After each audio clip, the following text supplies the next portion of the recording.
I just want to give you the key highlights of the report that Mr. Chidambaram has just released. That report will be shared with you immediately after the press conference. And we will also be sending you a soft copy of the report, a Word version of the executive summary. Now, and I can also send you the highlights PPT if you wish. Anyway, I'm not going to repeat what he has already highlighted, but let's go ahead. So the key issue is what happened to growth. That is the title of our report this year. The unemployment crisis, Mr. Chidambaram has highlighted, and you can see that without repeating what he said, what we're going through is a phase of job destruction, job loss growth. Earlier, we used to be concerned about jobless growth. Now this is what we're facing. Our parents of India invest so much in their children's education. However, today, graduates face an unemployment rate of 29%. The more educated you are, the less your chances of getting a job. And manufacturing jobs have declined. People are moving back to the farm where they're underemployed. And women are badly hit. Next. This is just illustrating the education and job situation. Next, please. Now, growth, the theme of our cover, basically, what you've seen over the last, ever since demonetization and GST, we've seen the economy slump. And this Modi slump, as you may want to call it, is now the new normal.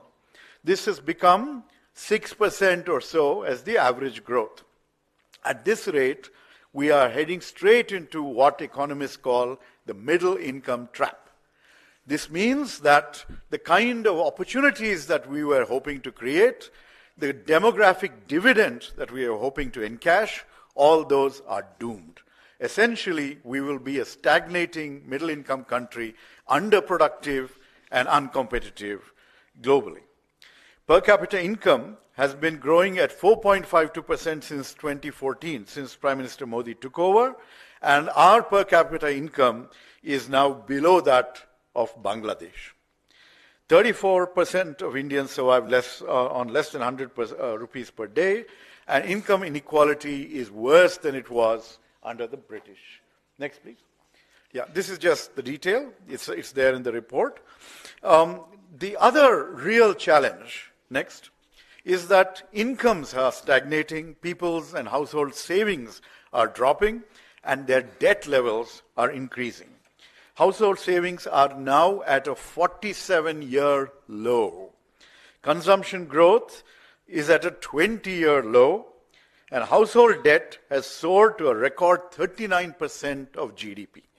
Basically, the families of India are in deep distress. Next. Manufacturing. The normal pattern of development is the move from farm to factory and then to services.